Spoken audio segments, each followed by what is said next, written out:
What's going to look like if there's a lot of tire fall off. Coming here, I think we thought it was going to be a pretty straightforward two-stop race, but that looks a little different now. So we had to do a lot of work to our Valvoline Chevy, just trying to get a hold of the tractor in practice, but I think we're in a better spot now. So we're going to take it as it comes. I know Kyle's going to do a great job for us also, and just try to make sure we're there at the end. All right, Steve, I think Cliff said it. It's not going to be straightforward. It's never straightforward for you crew chiefs, is it? No, never straightforward. A lot of preparation goes into it. This weather just makes it even more complicated. We're starting to see just a few raindrops on some of the roof cameras. Here you see this Ford Performance onboard of Austin Centric. You see the drops coming down. Remember now, if you're tuning in for your first time, this rain shower will not cancel the race on the road courses. These cars are equipped with wet weather equipment. They have these flaps behind the rear tires to help us spray the run lights. We also have wet weather tires, so these drivers will continue to radio in as we go around the circuit and decide. So far, I still think it's good for drives. You talk about the wet, and there's one theory that you get a wet racetrack and it really opens things up because it creates chaos and makes it a wild card. The other theory is it exaggerates the advantage for those drivers that are so good at this style. Everything is going to exaggerate the advantage because of the challenges. So we talk a lot about the elevation, and I think the person at home can understand that, hey, when you just can't get a big breath of fresh air, it hurts your lungs, you can't run as fast. Well, the cars as well. The elevation affects them dramatically. Let's go into the prime garage and take a look. It starts with the aero effects.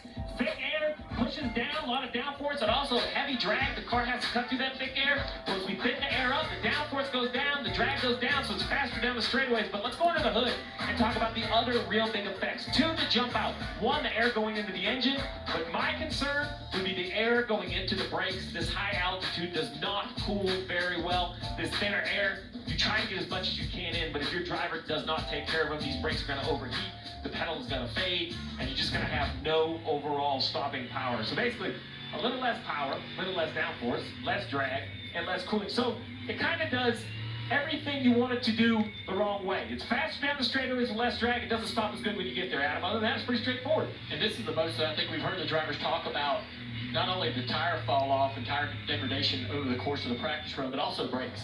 Losing brakes in just a 12-lap run. Yeah. Having the pedal fade, that's just very, very new, and it shows just how serious this condition could be today. Back down to Marty. Adam, we mentioned the drops here on pit road. They have stopped here on pit road, but NASCAR asked Shane Van Gisbergen, hey, what's your opinion of the track? Is it good to go? He said, yes, I think it's fine. Let's throw the green. I'm with him. Let's go. I'm ready. Ready? I know. I don't want to wait any longer. I know. We got here on Thursday, and we've had so much fun the last 3 days, but I am so fired up to get this race going. Just clear up real quick because we're starting in the drive. If we do get a rain shower, NASCAR will throw the caution, and then the team will have to adapt. But we'll have a yellow if we get a rain shower.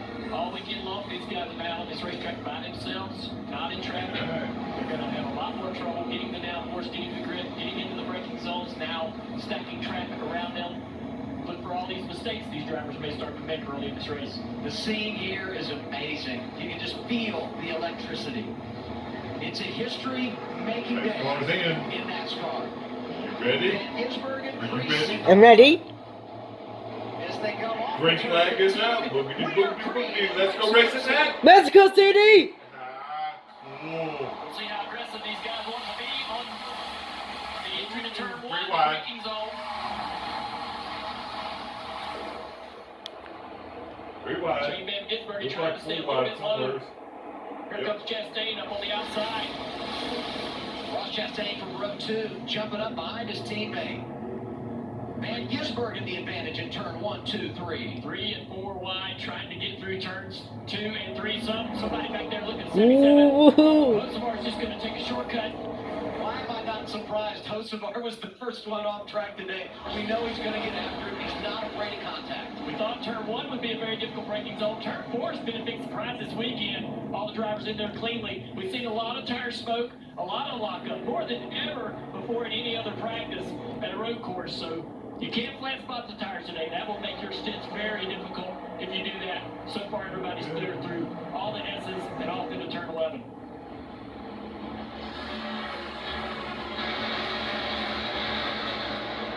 This is another difficult braking zone. We saw some wrecks, some crashes throughout the weekend here.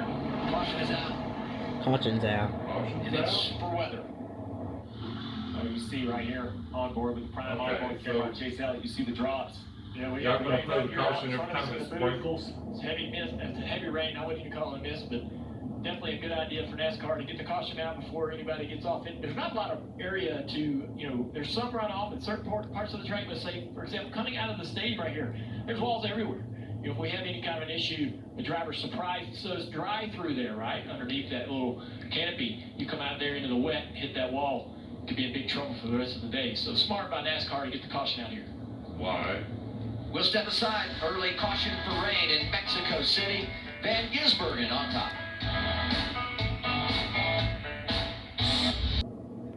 Get one lap. Early caution for rain. Pit road is open. These teams will come down. I'm assuming they're all going to go to wet weather tires. Looking at the rain right here. Very small boxes. Going to be very busy, Trevor.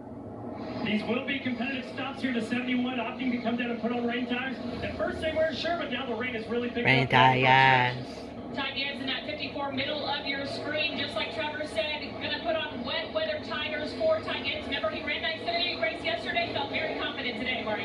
Shane Van Gisbergen going to go to the wets here as well. Already got the windshield wiper working. As you can see, he's in pit stall number 1. And you would think SVG, with his experience in the rain, would love racing in the rain. He told me this morning, I actually can't stand it. I do not like racing in the rain. But we'll see if that experience pays off. His teammate, Ross Chastain, will win the race on pit road as everybody goes to wets here in Mexico City. Walk us through the whole situation again here, Steve, because, a couple guys that are out behind the pace car, but this is the equipment that these teams have to use when they come to a race where you could run the wet. Yeah, so you see the windshield wiper, pretty straightforward. Running light is basically a light. You see it on the graphic there. That's more for visibility. It's not a brake light. It doesn't work with the brake pedal. It's just running the whole time.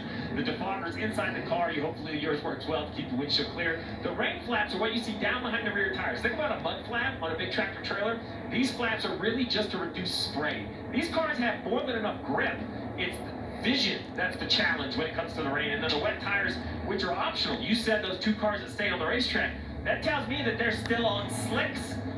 That is going to be an adventure. And they may just want to go one more lap. Maybe they'll think it's too wet and they'll abort it and go to these treaded tires. This is what a rain tire looks like. Much like your street tire at home, has the tread to dissipate the water. Yeah, the conditions in this racetrack are getting worse by the second, and I'm just shocked by those two guys who want to stay out there on the slicks. That's going to be so difficult with the field behind you, all over the back of you on these wet tires with a little bit more grip. For a driver, when you're put in this situation, there's only a couple things you really need to be concerned with. Obviously, stay off the paint. Any kind of a painted surface or stripe. There's some curbs on the outside of the braking zone of turn left, for example. It's literally paint on the racetrack. There's no curb at all. It looks like a curb. Stay off of that. That's going to be very slick in a braking zone like